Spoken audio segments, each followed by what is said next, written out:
Hello，大家好，欢迎来到宇宙收发室，我是你的 Reader Holly。那今天我们要来做的占卜的题目是夏至将为你开启怎样的转变？那在这边呢，我们会问从夏至到今年秋分，大约是3个月份的这个期间的主要的能量场。好，那对各位来说，主要的能量场会是什么样子的状况呢？以及可能会面临到什么样的情境？好，以及是否有什么意见或者说建议？好，对大家有帮助的焦点，好，可以从这个灵性团队透过牌卡来转达给各位。好，那所以以上这个就是我们今天的主要题目。那今天的选项由左至右分别是第一组、第二组以及第三组。那如果你需要更多时间做选择的话，你可以在这边按下暂停。那建议大家在做选牌的时候能够先做几次深呼吸，把你的能量往下带，让自己处在一个安静、宁静、平静的状态中来做选择哦。那选好的话，我们就待会见。Hello，选择第一组的朋友们，你们的指引牌是这一张 It's time to play。这感觉就是一张非常雀跃的牌耶，好，感觉很多开心的那种很快乐的能量，很活泼啦，好，很活泼，然后很跳动的那种感觉。好，那不知道这个代表什么意思呢？那这个是夏至即将为大家开启的一个能量上的转变哦。那我们就来再抽其他的神谕卡来看看，还有其他什么样的讯息。首先，我们要先看从夏至到秋分，大概这3个月期间的一个主能量的导向会是什么？然后我们再剖析去看其他的面向。OK。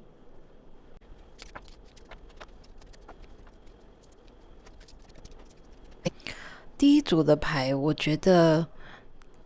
后面我抽出来的这些牌跟大家所选的这个指引牌的能量有一个非常强烈的反差跟对比。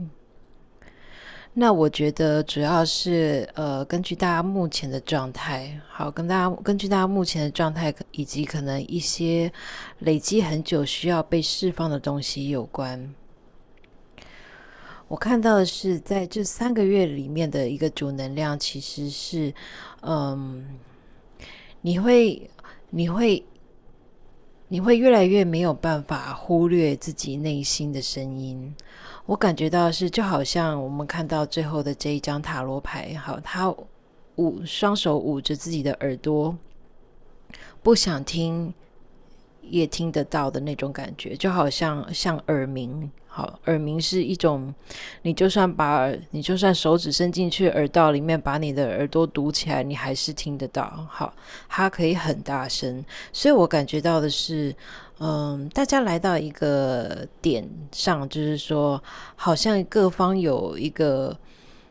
力道去 push 你要做出一个什么样的决策，或者说push你去做出一个什么样的改变。那一直以来你可能隐忍了很久，或者是说一直以来你选择忽略，选择继续维持现状。但是我感觉到的是夏至到秋分这个能量是在快速的去搅动，去转动目前的能量场，以至于就是说让你可以更顺利的去做出那个让你可以更能够顺流去做出那样子的一个改变，或者说一个转变。或许是离开一个你不开心很久的工作，或者是离开一段让你几乎没有什么快乐的关系。好，就有点类似像这样子的感觉。那我觉得大家抽到的这一张的导引牌，这张 It's time to play， 玩游戏的时间到了。我觉得感觉是大家天使们在鼓励你，就是说用一种游戏的心态去看待这样子的一个一个状态，用一种游戏的状态去看待自己目前所处的一个环境。那我觉得我其实一直感觉到的是，这张牌里面的这个孩子跟这只狗，其实他们感觉是非常解放的，他们感觉是非常快乐很轻盈的。那我觉得其实它有一点像是在显示出其实大家很想要达到的那样子的状态，好，就是说我也想要活得很轻盈，我也想要很开心的去寻找我热爱的事物，我想要很开心的跑起来。好，或许你已经很久很多年都没有提起了脚步去跑步了，好，就好像孩子很快乐的在那边跑来跑去冲来冲去游戏的那种心情。好，我觉得大家这张牌主要比较像是在投射出大家的这样子的一个想望，好，很想要变成这个样子，想要达到这样子的境界的那种感觉。好，所以我感觉到的是夏至到秋分主要的能量场其实是在回应，好，是在回应大家的这个心愿。好，就是说如果你没有办法脱离目前的状态的话，你可能就没有办法像这个样子。那所以这个大环境是在回应大家的心愿，让你去做出一个改变，让你去做出一个处理。好，不管那个处理是什么这样子。好，那我这边也有看到，就是说像这张牌的 Voices 以及我们这边有一张女祭司，其实也都是在讲，就是说其实你的内心深处，你的灵魂，你的 spirit team， 你的灵性团队，其实他们都是有在旁边帮你的，但是他们需要你开口寻求协助。好，譬如说你可以开口请求他们说，请求灵性团队协助我看到目前我卡关的盲点，或者是说请灵性团队协助我，让我找到内心的那股勇气去做出改变，去做出一个选择等等的。我觉得他们其实在这里出了这2张牌，其实是要跟你讲说，只要你开口请求协助，他们都愿意过来协助你，其实他们一直都在你的身边。OK， 那额外的讯息是我看到的是，如果目前的你正在经历什么悲伤的事情，好，或许譬如说是亲友的逝去，或是毛孩的逝去等等的，我看到的是在这样子的夏至跟秋分的能量里面，也是在协助你去面对这样子的一个能量，让你协助你也可以请求协助，请求协助，让你的灵性团队去帮助你跨越走出这个悲伤。好，那我们要再来抽牌来问，就是说在这3个月里面，是否有什么对第一组的人来说，他们对他们来说对你们来说有益的焦点。好，就是说当你在这一段时间内，如果你遇到比较卡关的状况的时候，你是不是有什么是不是可以把你的焦点放在什么样的东西，或是什么样的信念底下来帮助自己顺利的过关。好，那我们就来看一下。好，请灵性团队告诉我，第一组的朋友们，他们适合把焦点放在什么上，好让他们可以更加顺利的走过这3个月的能量。什么是最能够帮助他们这3个月的能量？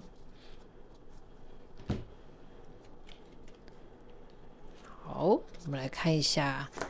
好，首先第一张是 Trust and act accordingly。 好，信任并采取相应的作为。好，那还是一样，其实这个跟刚刚抽到的刚刚讲到的内容差不多。好，那在 Allow your work to become your art， 让你的工作变成你的艺术。第3个 How can this be a wonderful win-win-win？ 好，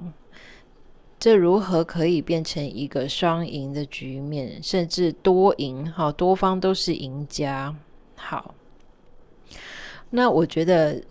Spiriting 在这边其实是建议你哈，当然第一个哈，信任你内在直觉的声音哈，因为我们刚刚这边有 Voices 哈，以及女祭司，然后上面盖了这张牌 Trust and Act Accordingly， 所以我觉得哈，其实选到这一组的朋友们，我觉得你们的内心深处其实有一个还蛮大的声音，其实是自己隐约知道该往哪里去，或者说该做什么事，只是说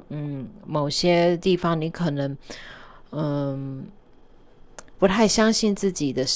内心的声音吧，好，你不太容易相信自己内在的指引，或者说你不相信那个声音是你的内在指引等等等的哈。那我觉得抽到这张牌其实是在跟你讲，就是说相信你的直觉吧，好，就相信你的直觉。那我不禁也看到，就是说它的这个瞳孔里面是一个爱心，好，瞳孔里面是一个爱心，好，然后也让我想到这一张 It's time to play。 我觉得还有一点就是灵性团队想跟你说的，好，你可以留意一下什么样的人事物好会让你感到快乐，好，一种很纯真的很没来由的，就是一种很快乐开心的感觉。好，比如说你可以多留意一下，就是说跟什么样的人在一起相处的时候你觉得快乐，你觉得轻松，你觉得自在，反之跟什么样的人在一起相处的时候你不快乐，不开心，不自在，好，或者是说做什么样的事情，好，做什么活动的时候你觉得快乐，你觉得开心，那你就往那里去。好，所以我觉得这张牌其实灵性团队是想要跟你说，把快乐当成你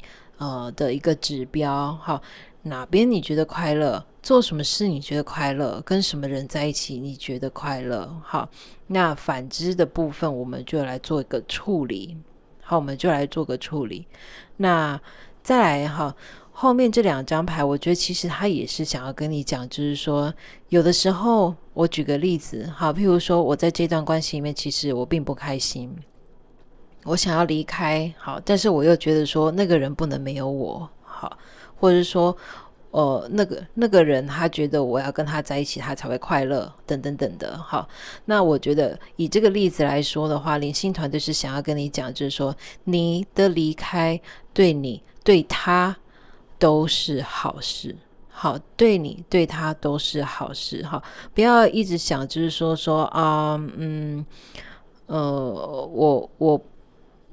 你不要一直想就是说我的不愿意改变，好，我的不愿意改变或是我的不愿意离开是因为我那边还有我需要的人啦，好，或者是说他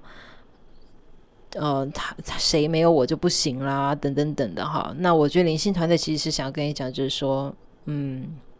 说真的，以他们的角度来说是没这回事，好，没这回事，好，你的离开不但让你觉得快乐，好，你的我们不一定是离开了，好，就是说你去处理这个部分，好，不仅是能够让你自己快乐，让你自己的频率提升之外，其实你也是帮到另外一个人，以一个更高的层次来说，好，所以我觉得这个是他们想要给你的讯息。那中间的这一张牌哈，让你的工作变成你的艺术，这一张哈，放在这正中间的地方，我觉得是对于某一些朋友哈，对于在工作职场上比较有一些挣扎的朋友们哈，其实我觉得我看到的是你们其实在你们心中有个新的构想哈，或者是对你的职涯好，对你的职业有一个新的构想，或者说对你的工作有一个新的构想哈，但是其实你就只是一直在想哈，就像我们刚刚下面这张权杖9一样，你就只是一直在想。好，但是你没有采取什么行动。好，那我觉得今天我们在这个位置旁边有这张 King of Swords， 好，宝剑国王。好，宝剑国王其实他是一个行事很果决的国王。好，他会很理性的评估一些状态，然后就采取一些作为果决的去行动它。那我觉得其实对于某部分的的朋友们来说，如果这3个月你的主要的主场景，好，就是说你主要在生活上可能比较有挑战的面向是职场是工作的话，我觉得其实这一张牌其实是在跟你讲说，是在鼓励你，好，鼓励你就是说，如果你有一个譬如说你想要创业的念头，因为你有一个全新的理念的话，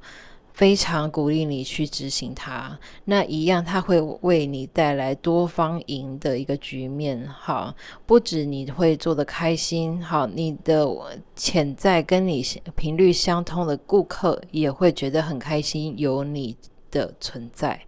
这样子的感觉。好，所以我觉得我看到的是，其实第一组的能量主能量都是其实前面有很光明，而且让你觉得开心。好，我觉得其实主要的关键字就是开心。好，其实这个夏至所开启的一个能量上的转变是，它会让你重新以自己开不开心作为一个你未来生活决策的一个基准。好，因为对你来说，我觉得相对的也可以讲说，第一组的朋友们越来越在意自己有没有开心这件事情。好，就是说我在这里开心吗？好，或者说我这个工作带给我快乐吗？带给我成就感吗？这段关系我开心吗？不开心吗？好，那我看到的是他们是在鼓励你，就是说没错，你就是往这个方向去。好，永远记得就是说什么东西能够带给你那种欢乐的感觉、雀跃的感觉、满足的感觉、喜悦的感觉，好，能够带给你这种眼睛出现小爱心的这种感觉，那它就是一个很重要的指标。那只要你以这个为基准的话，其实路就会慢慢的开展。但是在路慢慢开展的过程当中，一定有一些东西是你必须要先释放掉的。好，包含你可能就是说之前甘愿维持现状而不开心，好，或者是说不愿意离开一段其实不是很健康的关系等等的，这些都是在这个过程中必须要释放掉。而一旦你释放掉的话，你会为你自己以及为其他人开启一个多赢的局面，好，双赢，甚至比双赢更多的一个局面，大家都会从中受益的。 OK， 好，那我们就再来抽一下，最后我们来抽一个建议的牌卡好了，好不好？好，请灵性团队给我们选择第一组朋友们的建议，关于这个3个月份有没有什么建议是要给他们的呢？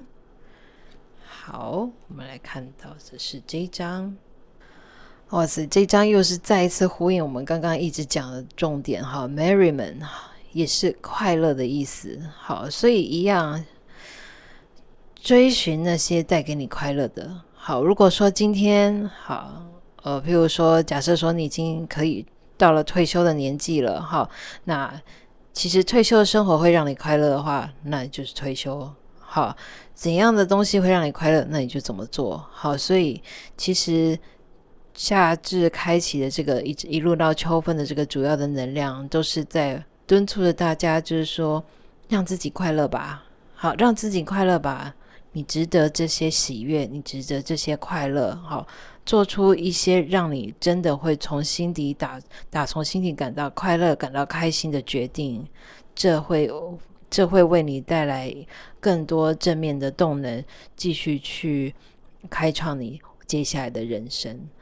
OK， 好，所以我觉得第一组的能量场非常的讯息非常明确只是说什么能够让你快乐，你就往那里去就对了的那种感觉。OK， 那衷心希望大家能够顺着这个流去做出这样子的翻转。好，那未来3个月我还会做更多的 reading， 我们来慢慢的去一路去感觉大家的能量场是如何，以及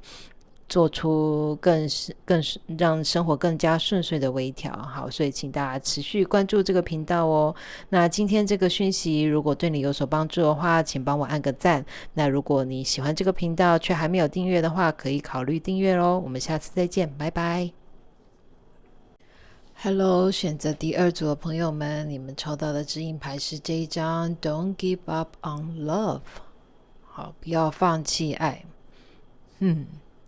那我觉得这一组很有可能讯息会比较多是关系导向的，不知道，我们就先来抽一下其他的神谕卡，来看看这个夏至到秋分的主能量对于第二组选择第二组的朋友们来说会是什么呢？ OK，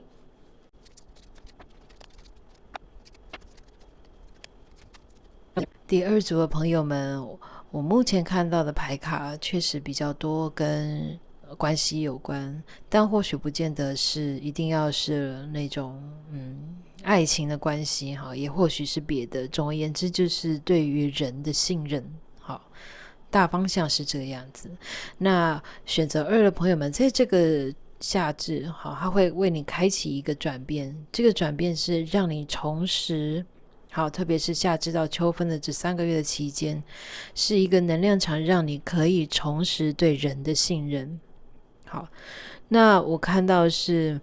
其实第二组的朋友们，我觉得我看到是，其实你们花了不少时间在做一个内省的功夫。我感觉到的是，你们对于之前的关系其实并不满意。好，或许你常常在妄谈，就是说为什么我总是遇到不对的人？好，为什么我遇到的人都会在背后捅我一刀？你看这个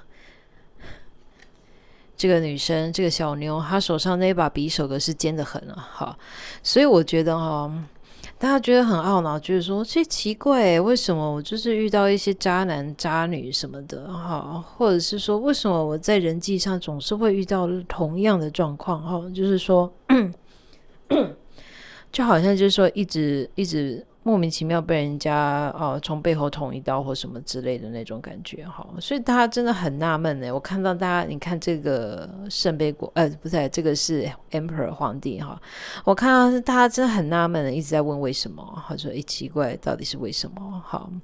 那怎么说呢？我觉得夏至到秋分的主能量其实是要让大家有机会可以去疗愈这一块。那其实我觉得，如果大家之前花了不少时间在沉淀，在内省，好，在想说是不是我哪边有问题，是不是我哪边有什么课题要面对或什么的，其实我觉得这个部分你们已经做足功课了，你们其实已经做足功课了那我看到的是，在这个3个月的主能量，其实是让你应该会多多少少会发生一些因缘际会的巧合也好，或者是说一些命运的安排也好，我觉得你们会能够，这些都是要让你不管那个经验是好不好，不管那个经验带给你的是快乐或不愉快，它都是要一步一步的引领大家去重拾对人的信心，对爱的信心，这样子。好，那我看到的是在我们这个牌阵摊开来，其实左半跟右半有一个还蛮大不同的能量的翻转的那种感觉前半段大家可能都是在自己的内关闭关的洞穴里在那边沉淀在那边思考但是到了后半的话就有一个开展，一个翻转所以我觉得或许是从夏至到秋分中间比如说1个半月，然后后面1个半月的能量是不一样的那种感觉有可能是这样子那当然这个因人而异。那里面呢有一个很关键的地方就是在这里。好，我们抽到了这张 Greet the Darkness， 和你的阴影和你的阴暗面打招呼。好，那这一张 The Fool 愚者其实也是一个很关键的牌。好，那我感觉到的是不管大家前些日子或者是最近都在反思些什么那我觉得很关键的是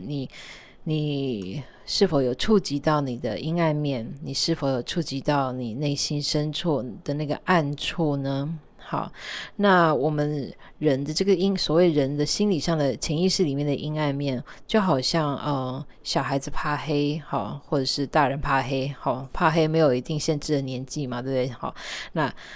就好像我们都会觉得说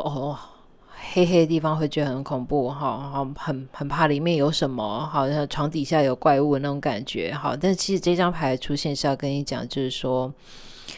不管你的那个阴暗面是什么，不管那个床底下的怪物是什么，其实它的存在是以它所能够想得到的方式在保护着你。好，也就是说，当你发现自己的阴暗面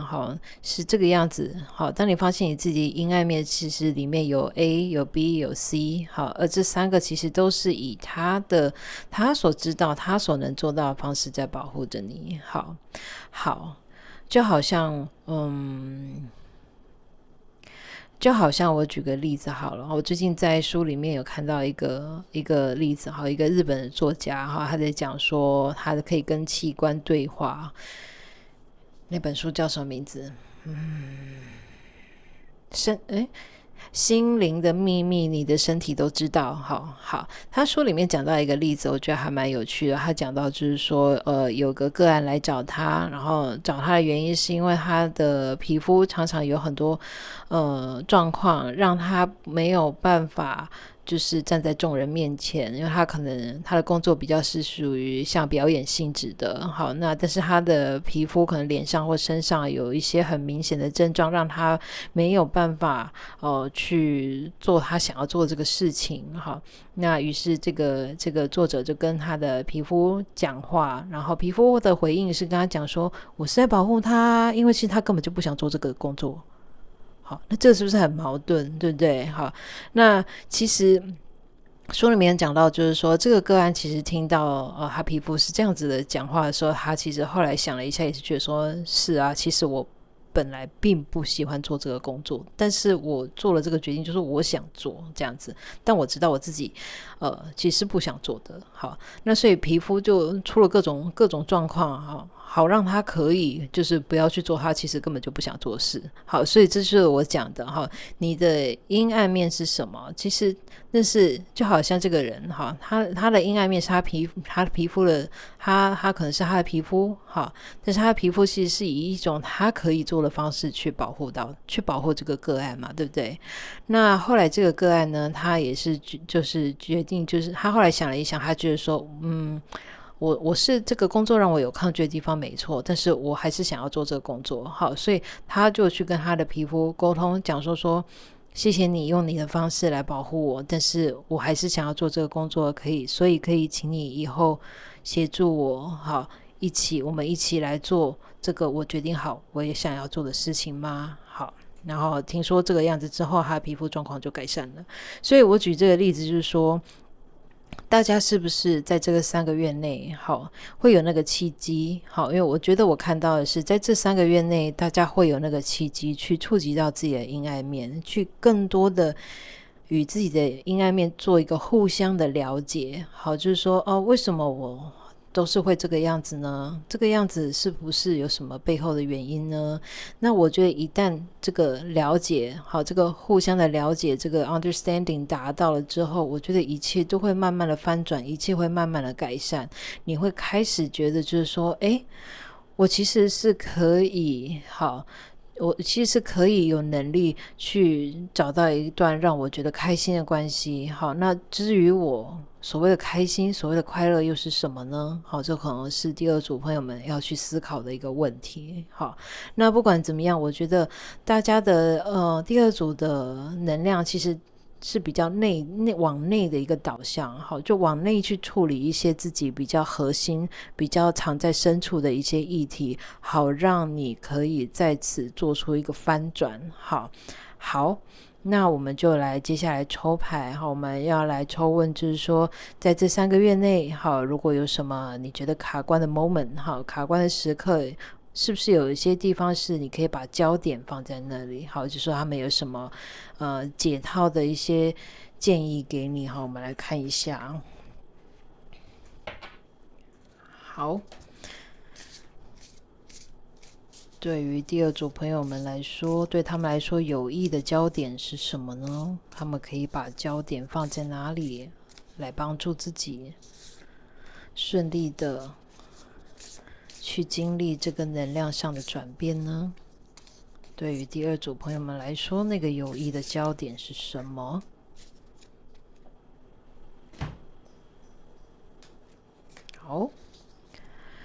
好，首先第一张是 There are no wrong turns。好，你不会走错路。好，不会走错路。OK， 好。再来 The universe wants to co-conspire with you. Welcome to the next ascending age. 好，我觉得呢，第二组的朋友们，好，可能内心常常会有一个模式，就是说很害怕犯错，好，很害怕犯错，好，但是今天这个，或者说很怕做出所谓的不对的决定，好，那我觉得今天大家抽到这些建议，其实是想要跟大家讲，就是说没有什么不对的决定，好，没有什么所谓的错路，好，因为每一条路都一定会带给你需要得到的，不管是经验也好，体验也好，好，或是启发也好，所以这些都是能够我们都能够可以用正面的态度去看待任何的经验，对不对？好，那所以我看到的是，其实今天还是一样哈，就是说灵性团队想跟你说，如果今天你把焦点放在如何让自己快乐的话，好，譬如说你如果想要一段新的关系，你可以跟宇宙下订单，讲说我想要一段让我能够真的由衷感到开心的关系，好，或是什么的。那这个部分好，就是说当你把焦点聚焦在如何让自己开心的这件事情上，宇宙也会回应你，带给你相对应的经验。好，但是它带给你相对应的经验，我不见得就是说一定都是很好的，或是都很不好的，因为我们刚刚讲就是说，经验是中立的，对不对？或许今天你体验到了一个不好的经验，那就是告诉你，就是说，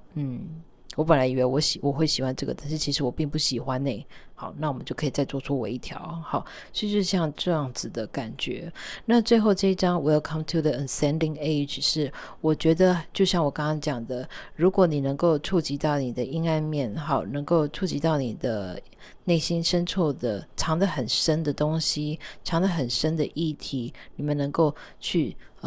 看见。好，去看见，然后照光进去看看的是什么东西。其实有的时候我们光是看到就已经理解，所以其实那个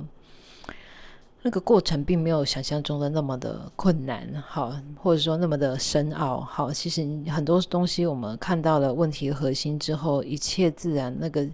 个解套的方法，它自然就会慢慢的浮现。所以我觉得对于第二组朋友们来说，这3个月其实是一个提供给你一个翻转的契机，而这一切都是为了要让你重拾对人好，对人性也好，对爱情也好，重拾你对这些东西的信任。 OK， 好，那最后我们再请宇宙来给我们一个结语。好，有没有什么其他的讯息是我们的第二组朋友需要知道的？我们来抽这个大天使 Michael 的神谕卡，请大天使 Michael 给我们好嘞，话都还没讲完就出来了。好， Pray from the heart。 好，大天使 Michael 好，建议大家就是说能够真的去发自内心做出一个祷告，做出一个请求。好，因为其实你祈祷祷告的这个力量其实是不容小觑的。好，当你能够说出来或者是写出来你内心真正的期望，好，你内心真正想要的东西的时候，奇迹也是会发生的，你知道。好，所以我觉得对于第二组的朋友们来说，好，如果在你很卡关的时候，或者是你觉得你已经对人性已经在没有任何的信任可言的时候，或许大家可以试试看祈祷的力量。好，祈祷是可以帮助到大家的哦。OK， 这个是大天使 Michael 额外给大家第二组们的讯息。那希望今天的讯息也有帮助到你。那以上就是我们今天的占卜的内容。那如果你喜欢这支影片，请帮我按个赞。那如果你喜欢这个频道却还没有订阅的话，可以考虑订阅哦。那今天这个占卜题目横跨3个月的能量，所以是比较宏观一点的。那之后每个月我都还会再做更多的占卜，我们会慢慢的来一步一步一起经历这个能量所要给我们带来的启发，以及灵性团队所要给我们的建议。所以请大家继续关注这个频道，我们下次再见，拜拜。Hello， 选择第3组的朋友们，你们抽到的指引牌是这一张 Stay the Course， 继续前行。好，他说不要慌，你没有走错路，你只是有个比较颠簸的开始。好，只是路途启程的时候有一些颠簸而已，从你的经验当中去学习，然后我们继续前行。 OK， 好，那我们就来抽一下其他的神谕卡塔罗牌，来看看大家的这个从夏至到秋分的主能量是什么状况哦。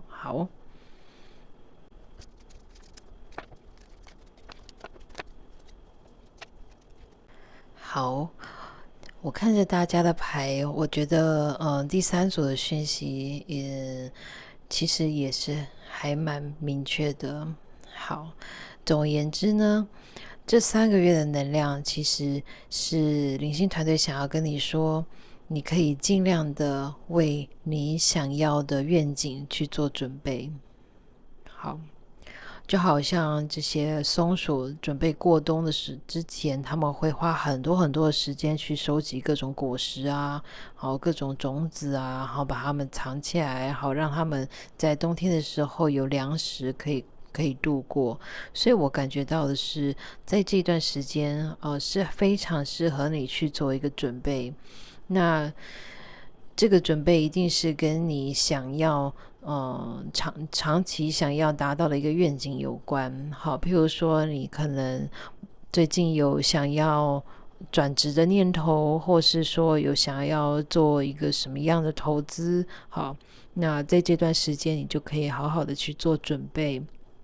譬如说你可能觉得说你的工具库里面的工具不够多，你需要再多学习一些什么，那这段时间就非常适合你去做各种的功课，去做各种研究，然后去做学习，让你的各个方方面面都能够准备得更具足，等到对的时机来到，就是你可以跃升的一个机会。那在这里还有一个讯息是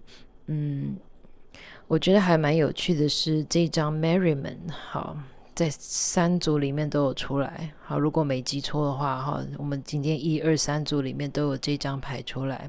那这张牌其实主要是跟大家讲，就是说追求你的喜悦，你的喜悦就是你的指南针。好，你的喜悦就是你的指南针。那在这个第3组的能量场里面，我看到的是目前在你的能量场里面有一些东西是会带给你焦虑的。好，或者说可能是什么样的人啊，好，当你跟他在一起的时候，你就会很容易被引动一些焦虑，被引动一些担忧，甚至是他可能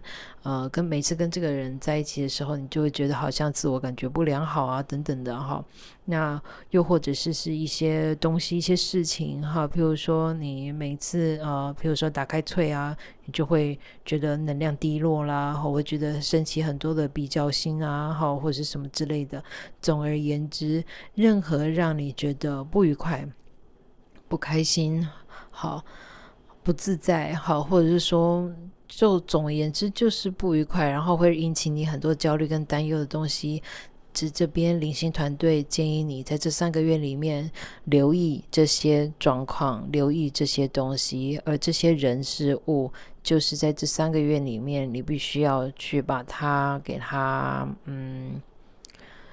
做个处理。好，譬如说如果说经常跟某个人在一起会让你觉得很焦虑的时候，很焦虑的话，那譬如说你就不一定是说就是完全不要跟人家往来，但是或许你可以选择，就是说不要在自己状态不稳的时候还去跟他们混在一起之类的，好，或者是说如果有些东西你知道你其实对你没有帮助，但是你又忍不住一直戒不掉的话，那灵性团队真的是建议你要把它戒掉哦。 OK， 那这组牌里面还有一个很明确的讯息是这一张的 Crone。 好，那它刚好也在我们的这个主牌里面嘛，对不对？好，把这两张牌放过来这里。好，这张 Stay the Course。 好，那你看到这张牌里面，我们的大天使 Michael 是一种好像有一个这样子的手势，好像像是一个向导一样。好，那这张牌的下面出现了这么一个人物，好，所以我觉得第三组的朋友们，好，这个讯息很特别，好，就是说在这3个月里面应该有一个还蛮关键的人物，他能够帮助你。好，你能够跟这样子一个人物寻求帮助，可能是妈妈，好，或者是你的阿嬷，好，或者是看起来就是很有经验，然后也经历不少，能够在你想要的愿景的这个层面能够帮助到你的一个人物。那这个灵性团队是建议你，就是说你可以，如果你知道这个人是谁的话，好，我这样子讲，如果你心里有个底，大概知道是谁的话，那灵性团队是可以讲说你可以去寻求这个人的协助。好，任何你觉得有需要他们帮助的地方，你应该都能够受益于这个人物他提供给你的一些意见。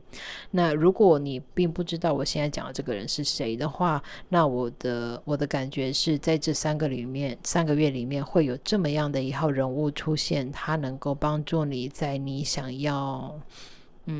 前进的道路上，他能够助你一臂之力。OK， 所以这是一个还蛮特别的讯息哦。好，那下面的其他牌呢，其实我看到的是，我感觉到大家其实是在一个全新的篇章里面，因为大家抽到了这张 Star。 好，全新的篇章里面，虽然你有你想要的东西，但是你又忍不住回头望向过去，所以我觉得其实你们有一点能量上有一点矛盾的点，或是说有一些拉扯的部分。虽然你知道你已经在往前的道路上，你也知道就是说你已经来到一个新的局面了，但是人不免有一些可能过去的什么好，或者是一些打架的念头在你心里，让你就是好像就像我们刚刚这一张主牌讲的，好，就是说起步的时候，这趟旅途在起步的时候有那么一点不稳，好，或者说有那么一点颠簸这样子。好，那起因于你的内心里面有一些矛盾打结的地方。好，那这些都是带给你焦虑的一个根源。好，那一样就像我们刚刚讲的，好，一一的去把它辨认出来，然后把它释放掉，都会对你带来很大的帮助。好，那最后的这张 Tower 呢，其实我觉得它在这里指的就是一个非常巨大的转变，非常巨大的转变。那我看到的是在这个巨大转变的过程当中，会有一个协助你像向导一样的角色来帮助你。好，但是你自己也需要再继续做更多的准备，好，或者说做一些功课，就是说宇宙会协助你，好，去往你想要的方向推进。好，但是你自己需要做的功课也好，你自己需要做的准备也好，好，你自己需要下的基本功也好，这些你还是要在这3个月内稳扎稳打的一步一脚印的去把它实践出来。 OK，好，那我们就来抽一下其他神谕卡。我想要来问的就是说，当第3组的朋友们在这3个月内里面，如果有一些不稳定的状态的时候，可以把焦点放在哪里？好，我们来请灵性团队给我们这样子的一个好，协助第3组朋友们锚定自己的能量。好，有什么样的焦点可以去协助第3组的朋友们，让他们更能够顺利的度过这3个月的能量？好，我发现你们的牌都特别多诶，都是比人家多了一两张这样子哈。好哦，这张牌又出现了，刚刚也有出来过，第二组有出来过哈。好 ，trust and act accordingly。好，信任并采取相应的作为。好，所以我觉得怎么说，灵性团队是想要讲，就是说，有的时候其实你自己内心深处你知道该怎么做，但是你却没有行动。好，所以就像我们刚刚讲的，你可能内心有一些矛盾跟拉扯的状态。那这边也是跟大家讲，就是说，当你知道要做什么，好，当你知道该怎么样做的时候，你就要采取相应的作为哦。OK， 好，那再来第二章 ，Bloom where you are planted. You cannot pour from an empty cup. The universe, every cycle is a higher opportunity. 好，很有趣耶。好。你看，他说，从你被种的地方开花，好，那我们放在这个金币七以及这样松鼠的牌上面，好，OK，要放哪里呢？放这里好了，我放上面一点 ，OK， 好。这张牌呢，我觉得我觉得他其实也是想要跟你讲，就是说还是一样再一次的重申哈，就是说，如果你觉得你目前有基本功要做的话，好，有一些你必须要有自律的去需要你自律的去完成的一些，像是 routine 也好，或者是该交的作业好，你得要做好。所以我觉得第一点就是说，你有个愿望出来很棒，好，那接下来的基本功，好，你要一步一脚印的去把它实践，好，去把它做出来，好，去把它做好。所以我觉得第三组能量场实践这两个字很重要，似乎是这一个第三组能量场的一个关键字，实践，好，就是不能只有一直在想，好，或者说不是说愿望给宇宙下订单之后，然后你就两手一摊就在那里等，好，那什么都不会发生嘛，对不对？好，所以该是你要做的事情还是要去做哦，记得哦。好，那还有一点呢，这是一个附加的讯息，好，就是说有的时候我相信不是说我们懒惰不想做，而是有些东西卡住了，你做不了。好，所以因为我相信大家其实都是很愿意为自己的愿景付出的人，好，但是为什么有的时候明明知道该做什么事情，却没有动力做呢？那这里就是点出来一个原因，好，就是说有些东西在拉住你，有些东西在扯你的后腿，那是什么人，是什么事，是什么物？好，这个需要你好好的静下心来去感觉、去感受，好，或许是具体的人事物，又或许是一个在你内心非常矛盾的信念，好，信念上的冲突，或者是你自己内心上想法上的冲突等等的，好，所以这些都是你必须要放掉。好，必须要放掉，去释放掉。好，释放掉你那些带给你焦虑，好，带给你拉扯的那些源头的阻力，这样子你就会更有那个动力跟那个动能去做你该做的事情。好，那所以我觉得，那这边也是宇宙在跟你讲，就是说，其实你要做的事情是对你自己好。对别人也好的，因为我们这边有抽到金币六，那是一种互惠，那是一种互惠的状况，一种互惠的状况，所以我觉得宇宙它是非常愿意出力帮助你去完成你要的愿景，好，但是一样就是说信任这个过程，好，信任这个过程，而且我们这个信任也放在这个 stay the course 这里嘛，对不对？好。信任自己走的道路是对的，好，信任这个过程，好，然后做出相应的作为，好，那该是你做的功课，不要忘记做功课，就这样，好，那所以每一次一次，它就像一个螺旋一样，每一次你会回到同样一个点，你会再回来同样一个点，但是你不是一直原地打转哦。你不是原地打转，你是每一次绕回来这个点，你都会发现自己的进步，你会越来越高，越来越高，它是一层一层这样子堆上去的。所以不要小看自己的，不不要小看自己的力量。我觉得这一组里面因为既然提到关键字是实践的话，就代表第三组的朋友们你们都是非常有实践力的梦想家那就是我们就是说这个梦想需要你更多的身体力行，就是这个样子。 OK， 好，那我们最后来抽一张牌来作为一个结语是否有讯息要给我们第三组的朋友们？好嘞，我来看一下这张牌很有趣。好，这张牌里面可以看到就是一个坟场，然后墓碑上面写着 RIP Rest in Peace。我觉得第一个有几个讯息第一个就是说有些东西就让它待在过去，入土为安，过去已经过去了的那种感觉。那第二个讯息是其实这张牌里面很主要的讯息想要传递的就是放下跟平静的那种感觉，rest in peace 嘛，对不对？放下跟平静的那种感觉。那我感觉到的是大家刚刚这边有抽到 Tower， 上面有盖了这个 Universe， 然后这边有一个螺旋的图案，更不要说这有一个更大的螺旋了，对不对？这两个螺旋刚好是反方向，好不管。我感觉到的是大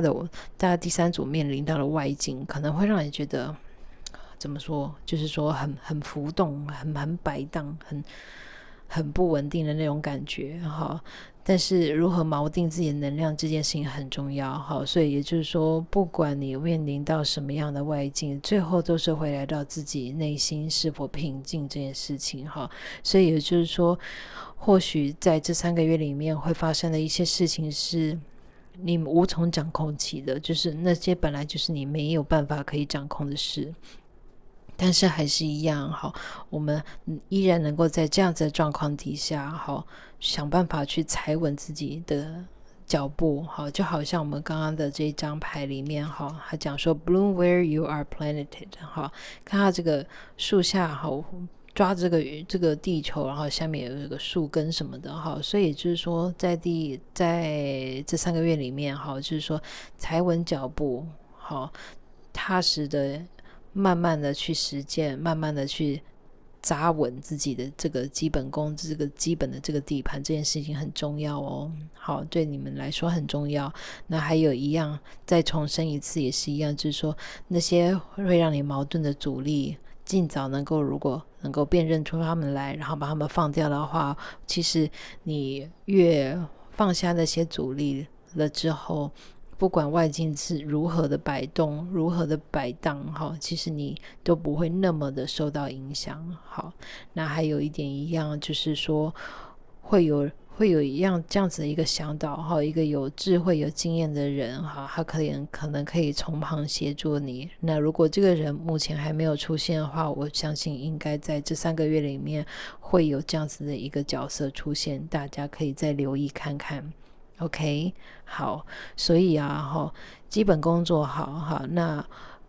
外境的很多事情或许是我们掌控不了，那个部分我们就要把它放下咯我们就要把它放下。然后还有就是说好好的去看一下说有没有什么你的生活当中或是你自己内心在拉扯自己的那些阻力辨认出来，并把它们做个处理放下，就能够让你这3个月的能量过得更加的顺遂。OK，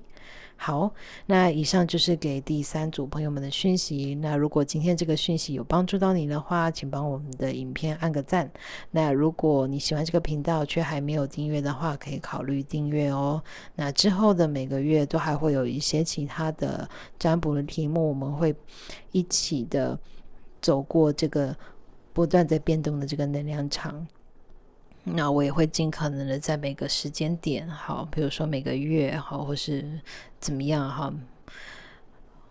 去跟灵性团队来请教，就是说当下的这个能量会如何的演进，以及有没有什么提点要给各位。 OK， 好，那衷心祝福大家这个夏至的转变能够为你带来更多的机会，以及个人实现的一些契机，希望大家都能够过得更加顺遂。那有机会我们下次再见咯，拜拜。